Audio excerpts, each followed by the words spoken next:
cosas que muchas veces, Señor, donde nosotros sentimos que todo el mundo se nos viene encima, Señor, tú simplemente nos dices paz en la tormenta. Y te agradecemos, Señor, porque vemos tu mano actuando en cada uno de nosotros. Gracias por esas oraciones contestadas, como ejemplo, Señor, estos papeles, Señor, que los hermanos Alfaro estaban necesitando allá en Guatemala y ya se logró concretar todo, Señor. Gracias, Señor, por las peticiones de oración que también has ido contestando. Dale, Señor, como la salud de Eric, Señor, que salió en sus exámenes pues bastante bien y te damos gracias por eso, Padre Santo. Pero también te agradecemos por esos momentos difíciles, por los momentos que no nos gustan, Señor, porque en esos momentos vemos tu mano actuar, porque en esos momentos vemos tus cuidados, Señor, vemos tu amor y vemos tu fortaleza, Señor, realmente ayudándonos, Señor, esa palmadita en la espalda donde nos dice, Amén. vamos, adelante, caminemos porque no estás solo. Y por eso te agradecemos, Señor. Te damos gracias, Padre Santo, porque sabemos que nos escuchas y vas a contestar de la mejor manera posible, justo en el tiempo indicado. Ni tarde, Señor, ni temprano, justo en el momento en que así debe llegar esa respuesta, Señor. Te Sí. pongo en tus manos las diferentes peticiones. Te pongo en Amén. tus manos, Señor, nuestras familias. Te pongo en tus manos nuestras vidas, Señor, nuestros ministerios. Y te pido, Señor, que el propósito que tú tienes para cada uno de nosotros se siga cumpliendo. Amén. Oramos también, Señor, por la enseñanza a través del hermano Eric. Sé tú quien nos Amén. hable cada uno de nosotros. Abra Sí. nuestras mentes y nuestros corazones, Señor, y que podamos realmente poner esta enseñanza, Señor, en práctica. Te Amén. agradecemos por todo en el nombre de Cristo Jesús. Amén y amén. Amén. Amén. Hermano Amén. Eric, el tiempo es suyo. Muchas gracias, Namán. Bienvenido, don Luis Calvo, Buenas noches, bendiciones. don Alexis, que tampoco lo había saludado, Pablito, Priscila y creo que Augusto. Entonces, si ya estamos todos, muy bien. La semana pasada terminamos los primeros 5 versículos de Juan capítulo 17. Y en esa semana vimos que en esa última lección, ¿verdad? Nos tomó 3 semanas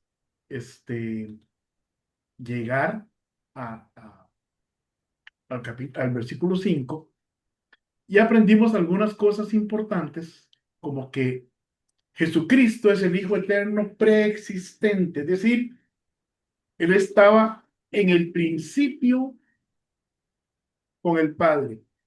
¿En cuál principio? Desde la eternidad. Dice Juan 1:1, en el principio era el verbo, y el verbo era con Dios, y el verbo era Dios. En ese principio ya estaba el Hijo. Que aprendimos que Él es igual en gloria con el Padre, es decir, no es un Dios menor, no es un ser creado, sino que es Dios todopoderoso también.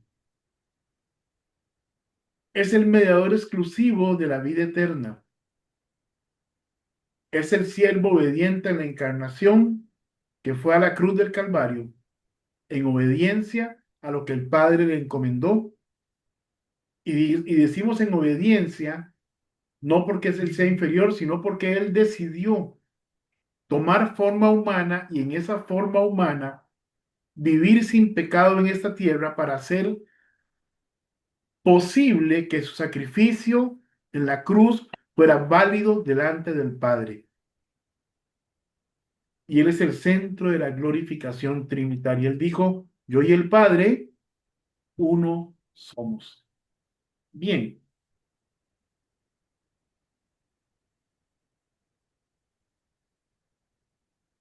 estoy tratando de acomodar algunas cosas aquí en las pantallas. Muy bien. No voy a poder verlos a ustedes, sino que voy a estar monitoreando algunas cosas, pero a ustedes no los voy a ver. Ya tenemos dos personas que están acompañándonos por Facebook. No sé si dice live o live, la verdad, por Facebook. Este, entonces, quiero saludarles, darles la bienvenida, ¿verdad? Que Dios les bendiga y que ese ratito que estén con nosotros sea de mucha bendición para ustedes.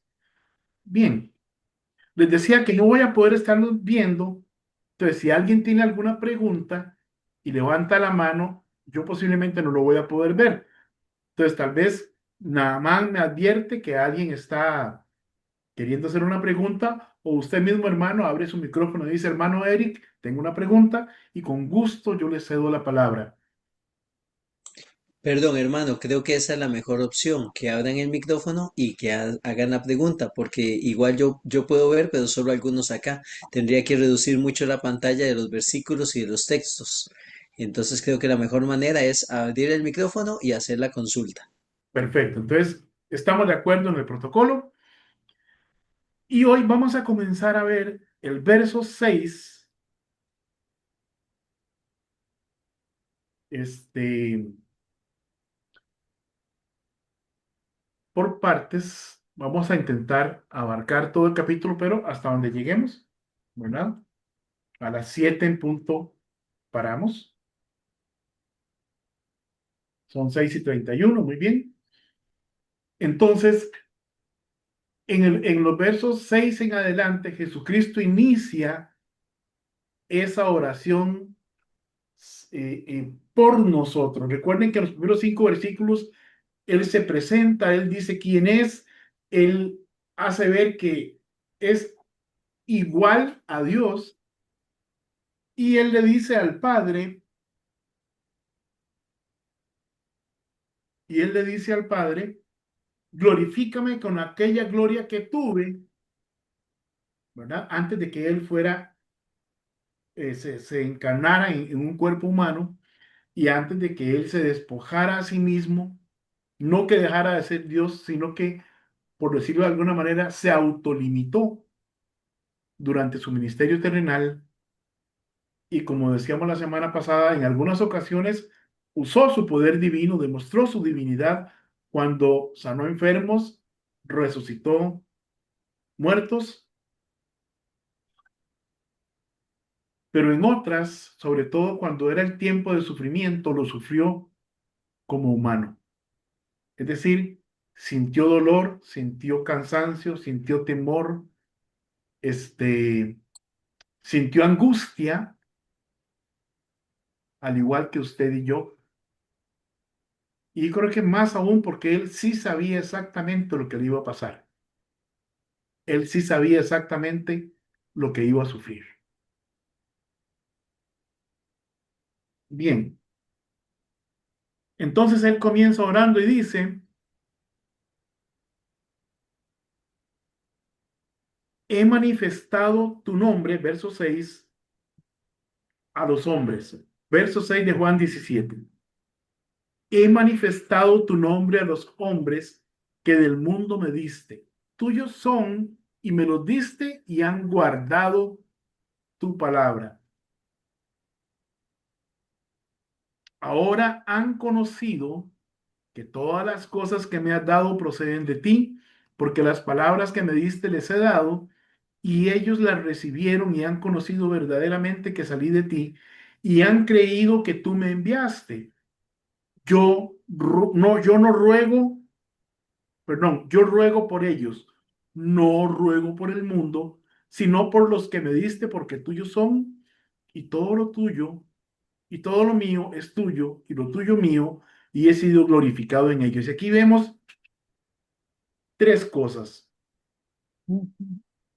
Vemos protección. En estos versículos del 6 al 10 vemos protección. Dice que Él le ha manifestado el nombre del Padre a los hombres que del mundo el Padre le dio. Está hablando de sus discípulos. Como todo le pertenece a Dios, Él dice, tuyos eran y me los diste, y han guardado tu palabra. Ahora han conocido que todas las cosas que me has dado proceden de ti, porque las palabras que me diste les he dado y ellos las recibieron y han conocido verdaderamente que salí de ti y han creído que tú me enviaste. Es interesante cómo Jesús empieza orando por protección y dice, yo ruego por ellos, no ruego por el mundo, sino por los que me diste, porque tuyos son. Y todo lo mío es tuyo y lo tuyo mío, y he sido glorificado en ellos. Después ora por santificación para ellos. Y ya no estoy en el mundo, mas estos están en el mundo y yo voy a ti, Padre Santo. A los que me has dado, guárdalos en tu nombre, para que sean uno, así como nosotros. Cuando estaba con ellos en el mundo, yo los guardaba en tu nombre. A los que me diste, yo los guardé, y ninguno de ellos se perdió, sino el hijo de perdición, está hablando de Judas, para que la escritura se cumpliese. Pero ahora voy a ti y hablo esto en el mundo para que tengan mi gozo cumplido en sí mismos. Yo les he dado tu palabra y el mundo los aborreció porque no son del mundo como tampoco yo soy del mundo. No ruego que los quites del mundo, sino que los guardes del mal. No son del mundo como tampoco yo soy del mundo. Santifícalos en tu verdad. Tu palabra es verdad. Ya vamos a profundizar un poquito más en los pasajes. Y también ora por una misión que le entrega a sus discípulos. Dice, como tú me enviaste al mundo, así yo los he enviado al mundo. Y por ellos yo me santifico a mí mismo para que también ellos sean santificados en la verdad. Entonces Jesús no ora para sacar a los discípulos del mundo, sino para guardarlos del maligno, mientras cumplen su misión. Dice segunda de Tesalonicenses 3:3, pero fiel es el Señor que os afirmará y guardará del mal.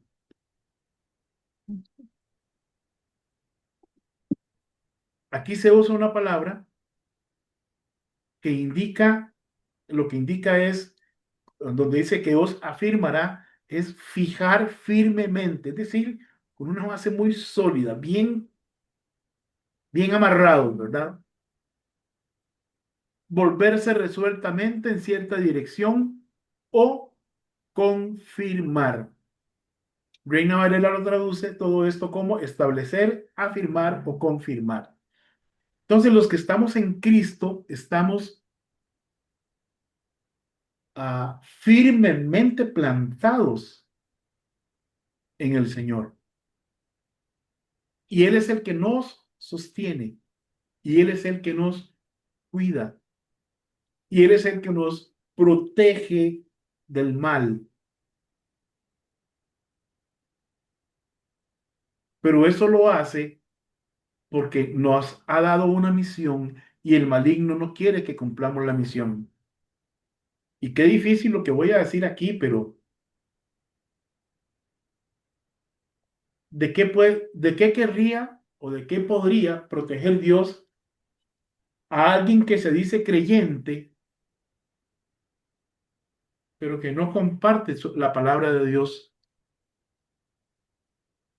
que no abre su casa para que su casa sea un templo donde se estudie la palabra de Dios, que no se dirige a los demás para contarles que Jesucristo murió por ellos en la cruz.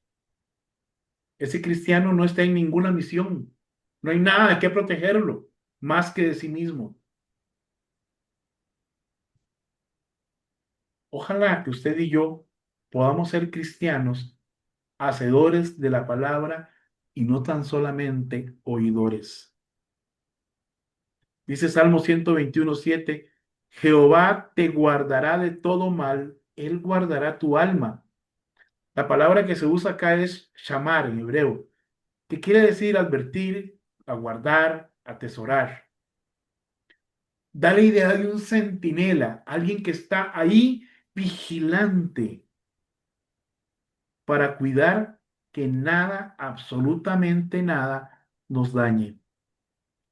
El Señor nos cuida del mal como un centinela, no nos deja sin cuidado ni un momento. Y además, Él cuida nuestra alma. ¿Vamos bien hasta aquí? ¿Alguien tiene alguna pregunta? Muy bien, continuamos entonces.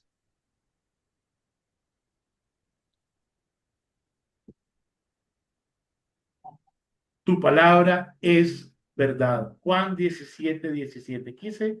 Quise ver este versículo separado, aunque está incluido en la siguiente diapositiva, pero aquí hay varias cosas que necesitamos entender acerca de la palabra de Dios, que es una verdad absoluta, que nos santifica y que tiene toda la autoridad. La palabra de Dios es absoluta, es objetiva. Eso implica que su verdad es inmutable, universal y definitiva, que es independiente de las opiniones, de los sentimientos o de las culturas humanas. Significa que la palabra de Dios es la autoridad suprema, verdadera para todos y siempre basada en el inmutable carácter de Dios. Juan 17:17 dice, santifícalos en tu verdad, tu palabra es verdad. Aunque está en una forma imperativa, es una petición de Jesús en su oración sacerdotal, solicitando al Padre apartar a sus discípulos para un propósito sagrado mediante la verdad revelada. Teológicamente implica la santificación progresiva del creyente a través de la palabra de Dios que actúa como el estándar absoluto frente a la falsedad del mundo. Dicho en otras palabras, si yo tengo a Cristo, si de verdad tengo a Cristo, lo natural sería que hoy sea más parecido a Cristo que ayer. Y no que hoy sea más pecador que ayer. ¿Me explico? No que hoy ande más en la carne que en el espíritu de lo que andaba ayer, sino al contrario, que hoy viva en el espíritu más que ayer, que hoy dependa de Dios más que ayer. Saludamos a Esperancita Pardo, a la hermana Adriana Soriano también, a Adelita Alvarado, que Dios les bendiga. Ellos son de la Iglesia Palabra Verdadera allá en Tijuana. Bien, continuamos. Entonces, no puede ser que un creyente siga siendo la misma persona, siga teniendo los mismos hábitos que desagradan a Dios después de haber aceptado a Jesucristo como su Salvador personal. Santificación significa apartar, consagrar o dedicar a Dios. No es solamente moralidad, sino que es separación del pecado y dedicación a Dios.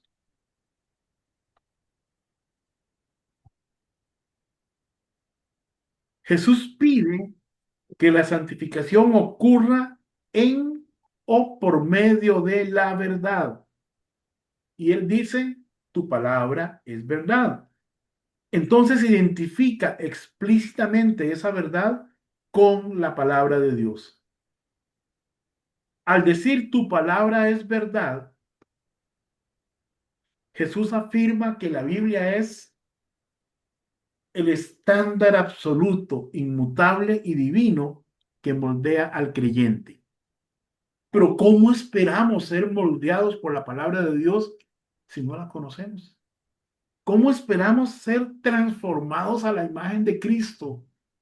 Conformados a la imagen de Cristo, transformados por el Espíritu Santo día a día, perfeccionándonos hasta ser como Jesús, si no estamos metidos en la palabra de Dios, si no conocemos la voluntad de Dios que está en su palabra. No podemos santificarnos si la palabra de Dios no nos limpia. Dice Proverbios, ¿con qué limpiará el joven su camino? Con guardar tu palabra. Nuestro camino se limpia guardando la palabra de Dios. Y para guardarla hay que conocerla. Y para conocerla hay que memorizarla. ¿Hace, hace cuánto que no practicamos el memorizar, aunque sea un versículo, no por día, por semana? No hablo de un pasaje, hablo de un versículo por semana. ¿Sabe? A final de año sabríamos 52 versículos de memoria. ¿Quién me podría decir ahorita que se sabe 52 versículos? Ojalá que todos. Y ojalá alguno me diga, hermano, yo no me sé 52, me sé 520.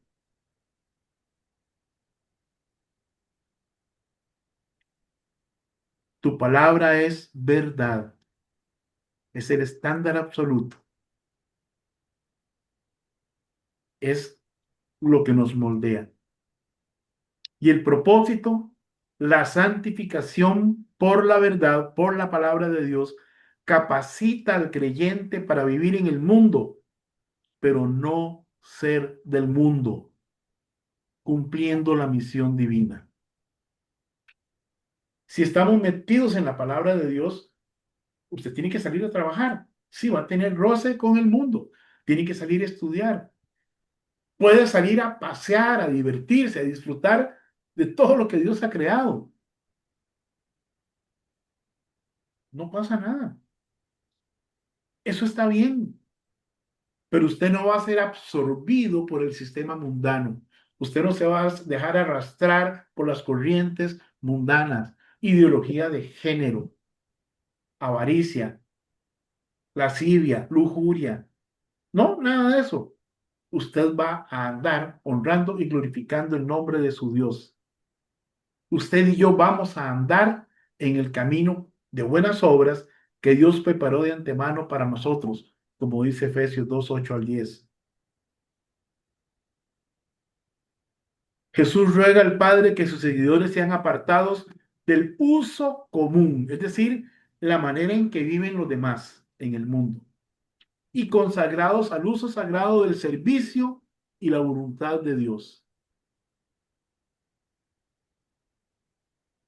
Que esto debe ser hecho en el ámbito de la realidad divina, en la esfera de lo que Dios ha revelado como real y auténtico, a diferencia de las mentiras o ilusiones del mundo. Y lo que Dios ha revelado es su palabra, que es la verdad. Es una declaración directa y absoluta. Cuando Jesús dice tu palabra es verdad, es una declaración directa y absoluta de la veracidad y de la autoridad de la palabra de Dios, la cual es la fuente misma de la santificación para nosotros. ¿Alguna pregunta hasta aquí? Hermano Rovira, un Adelante. comentario.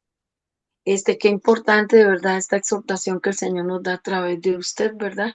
En su palabra, de poner las barbas en remojo, ¿verdad? En cada momento, hablar del plan de salvación, de instar también con el ejemplo, con el amor, el servicio, porque muchas veces damos la palabra, el evangelio, en fin, los versículos que son importantes, ¿verdad? Para que la persona tenga claro quién es el Señor y demás y le conozca, porque como dice Juan 17:3, esta es la vida eterna, ¿verdad? Que te conozcan a ti, Ujú. el único Dios verdadero y a Cristo a quien enviaste. Entonces, qué importante también la iglesia, tener cuidado cómo hablamos, cómo nos conducimos, no, como dice usted, no ser contrarios, ¿verdad? Del testimonio. Gracias. Amén.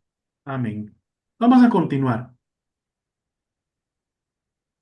Juan 17:20.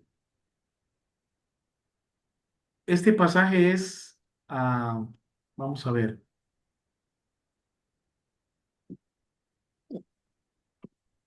es muy especial también. Es muy especial.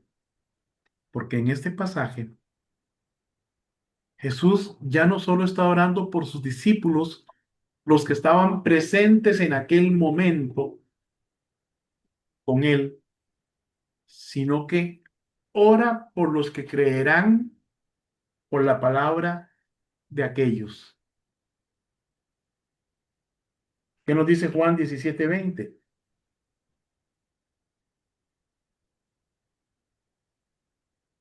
Él dice, permítame un segundo.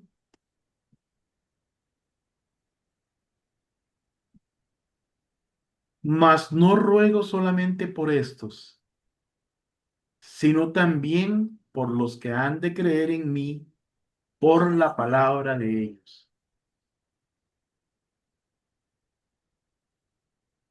Jesucristo dijo que así como el Padre le había enviado al mundo, Él había enviado a sus discípulos al mundo también, pero no para que fueran parte del mundo, sino para que predicaran al mundo entero su palabra.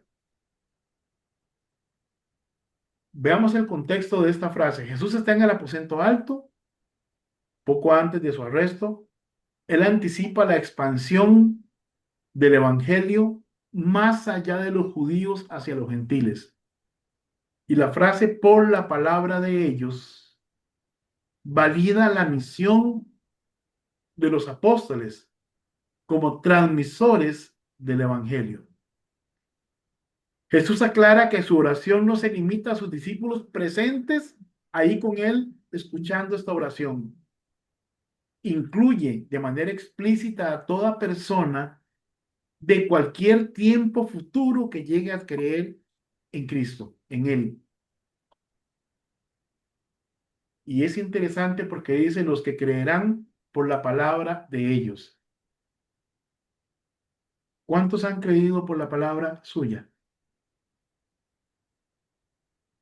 ¿Cuántas personas puede usted contar o recordar que han creído por la palabra suya, por lo que usted les dijo que Jesucristo hizo en usted y por lo que usted les dijo que Jesucristo hizo por ellos en la cruz?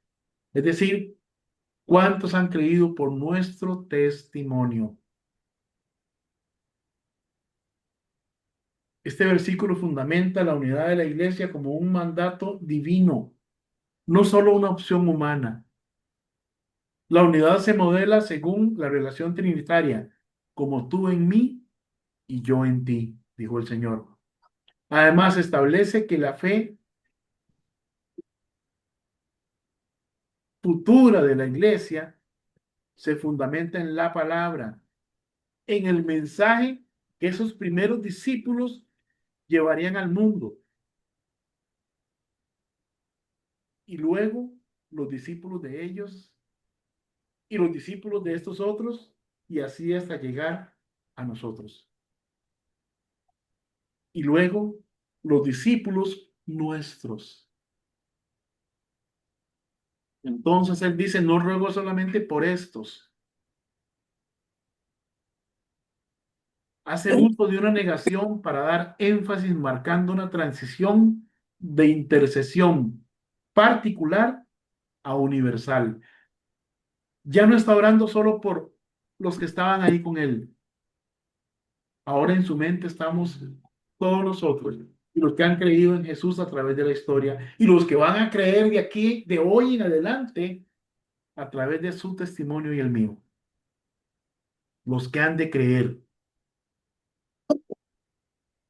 indicando una acción continua y futura de fe que depende del mensaje y será por la palabra de ellos. ¿De quiénes? En este instante, en este momento, ellos somos usted y yo.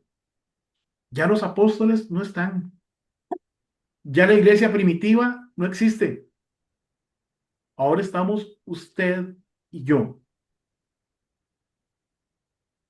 Juan 17:20 es, por así decirlo, el puente entre el ministerio terrenal de Jesús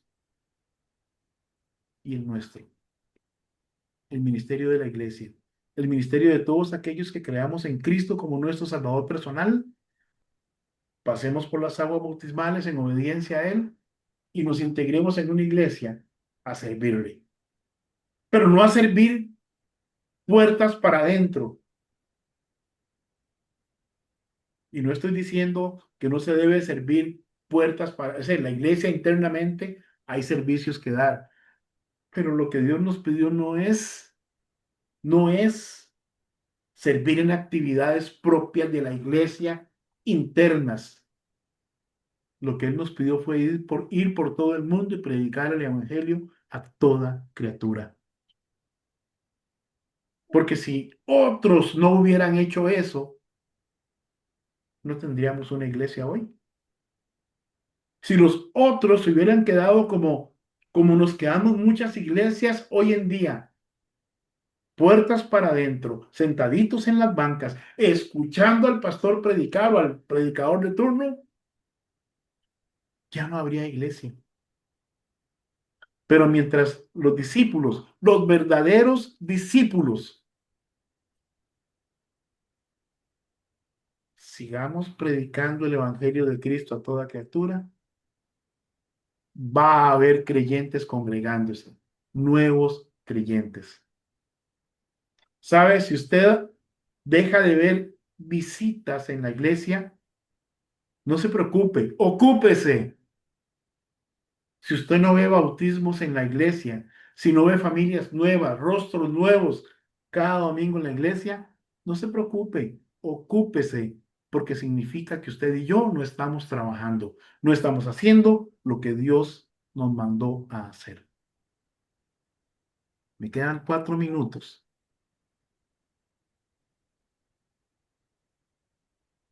Entonces voy a quedarme por aquí, porque si entro en la siguiente, no la termino. Entonces voy a quedarme aquí en Juan 17:20. Este versículo, entonces decimos que fundamenta la unidad de la iglesia como mandato divino. ¿Pero unidad para qué? ¿Para que hagamos vida social en la iglesia? No, mis hermanos. Para que todos nos llevemos muy bien y el domingo nos abracemos y nos demos besos. Ósculo santo, dice la Biblia, ¿verdad? Y nos alegremos de vernos el uno al otro y hermano, ¿cómo te fue? ¿Sabe? Todo eso es bueno, buenísimo. Pero no es a lo que nos mandó el Señor. A la iglesia debemos ir para alabarle, adorarle, aprender y salir a poner en práctica. Pero, ¿sabe? Nosotros llegamos, alabamos y adoramos y salimos y nos olvidamos. Y si salimos y nos olvidamos, entonces adentro ni estuvimos alabando ni estuvimos adorando. ¿Sí me explico, mis hermanos? Perdonen la rudeza, no es contra ustedes, es contra mí mismo también. Porque si no hacemos lo que Él nos ha mandado, entonces no somos sus amigos. ¿Qué dice Juan capítulo 15? Vosotros sois mis amigos si hacéis lo que yo os mando. ¿Y qué dice el Señor? Nos envió al mundo. Nos envió no a disfrutar el mundo como tal, sino a predicarle al mundo que Él vino y murió en una cruz. Y que es necesario que todo aquel que no ha sido alcanzado por el Evangelio crea en Él, le reconozca, se arrepienta de su pecado para alcanzar el perdón de Dios. Ojalá, mis hermanos, que podamos entender para qué estamos aquí, en esta tierra, en esta vida, y que le sirvamos al Señor. No estoy diciendo que hacer alguna actividad en la iglesia no es servir al Señor. Todo lo que hagamos debe glorificar a Dios. Pero si no estamos predicando el Evangelio, fuera de nuestra casa, fuera de las puertas de la iglesia, a todo aquel que nos encontremos en la calle, si no estamos predicando el Evangelio a los que nos rodean, entonces no estamos haciendo lo que Dios nos mandó a hacer. Que el Señor les bendiga.